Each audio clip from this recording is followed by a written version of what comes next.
অসাধারণ একটা অনুভূতি। আমি সেই নাটোর থেকে এসেছি। আসলে বিচের ধারে আসলে বা সমুদ্রের পাড়ে আসলে একটা অনুভূতি কাজ করে। আপনারা জানেন যে এই ঢেউয়ের যে গর্জন বা ঢেউয়ের যে ভাষা সত্যি মুগ্ধ করে। আমরা শহরে ক্লান্তিতা দূর করার জন্য এই বিচে আসি। সত্যি বিচে দেখার মতো এবং মনটাকে ভালো করার মতো একটা জায়গা বলা চলে। অসাধারণ অসাধারণ। আলহামদুলিল্লাহ, খুবই ভালো লাগছে কক্সবাজার। আমরা বাংলাদেশের উত্তর পূর্ব সীমান্তের সিলেট অঞ্চল থেকে একেবারে দক্ষিণ পশ্চিম সীমান্তের কক্সবাজারে চলে এসেছি। আমরা প্রতি বছর প্রায় 2 বার আসি। এবার আমাদের 2025 সালের প্রথম পর্ব এবং 2025 সালের অক্টোবর নভেম্বর নাগাদ আবার আসব।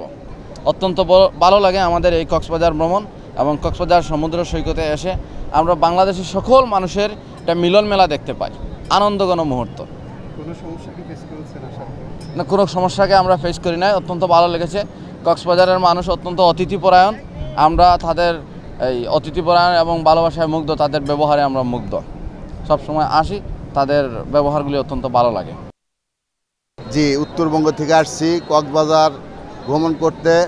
আমরা সিরাজগঞ্জ পরিবেশক সমিতির পক্ষ থেকে আমরা একটা টিম আসছি। কক্সবাজার খুবই একটা সৌন্দর্য, খুবই মিলন মেলার একটা জায়গা। প্রতি বছরই আমরা আসি। খুবই আনন্দময় একটা মুহূর্ত এখানে কাটায় আমরা আবার 3 দিন 4 দিন আমরা ভ্রমণ করে আবার চলে যাব আমাদের গন্তব্যে। কিছু বলবেন?